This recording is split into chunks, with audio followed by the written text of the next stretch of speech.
पानीपत में महान ग्रंथ गीता पर विशेष चर्चा के लिए उसके प्रचार प्रसार के लिए एक बड़े ही खास कार्यक्रम का आयोजन किया गया। नाम था प्रबुद्ध महिला गीता संगोष्ठी।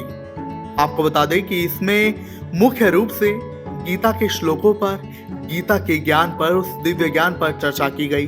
साथ ही उस बात पर भी जोर दिया गया कि हम लोग इसे अपने जीवन में जरूर अपनाएं और सनातन धर्म के सिद्धांतों का पालन करें, उन पर आगे चलें और जिससे सनातन धर्म की वृद्धि होगी। इसमें इनर व्हील क्लब का मुख्य रूप से सहयोग रहा, वो आयोजक भी रहे इस कार्यक्रम के।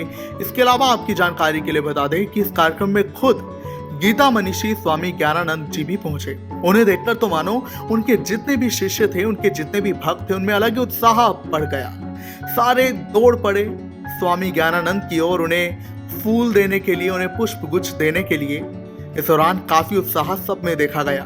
वहीं आपकी जानकारी के लिए बता दें, इस कार्यक्रम में विजय लक्ष्मी पालीवाल, जो कि एक बहुत ही ज्यादा प्रसिद्ध समाज सेविका हैं, वो भी शामिल हुई। इस दौरान उन्होंने भी सनातन धर्म गीता के दिव्य ज्ञान को लेकर चर्चा की।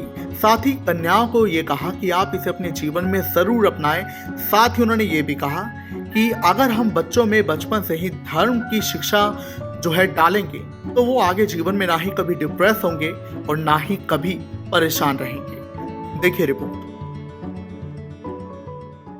आप सभी के सामने भगवद गीता के ज्ञान पर विचार करने का मुझे मौका मिला। आप जानते होंगे कि श्रीमद् भगवद गीता कोई एक साधारण ग्रंथ नहीं है, यह एक जीवन दर्शन है। जैसे कि मेरी बहनों ने सभी ने पहले बताया है, ये जीवन दर्शन है। इससे हमें अपने संपूर्ण जीवन को किस तरीके से चलाना चाहिए हमें ज्ञान मिलता है। और एक ये पहला महाकाव्य है दुनिया में, तो विश्व भर में ऐसा महाकाव्य अभी तक रचित नहीं हुआ जो कि युद्ध स्थल में रचा जाए।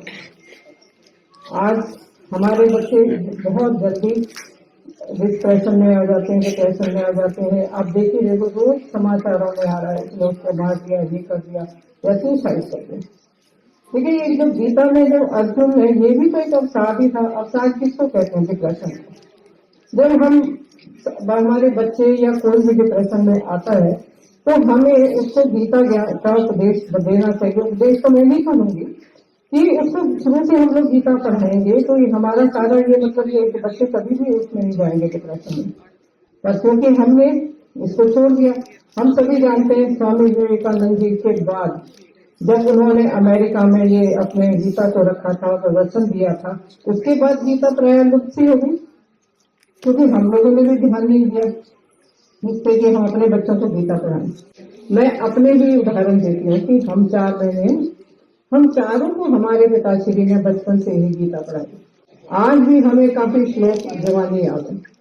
उसका असर हम पे ये हुआ कि हम सब लोग बहने होने के बावजूद भी, भले ही हम महिलाएं हैं, हम निडर हैं, हम अपने पैरों पे खड़ी हुई हैं, हम अपना निर्णय खुद ले सकते हैं।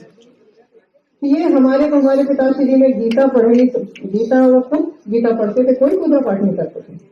गीता पढ़ना और हमें ये सब का ज्ञान देना।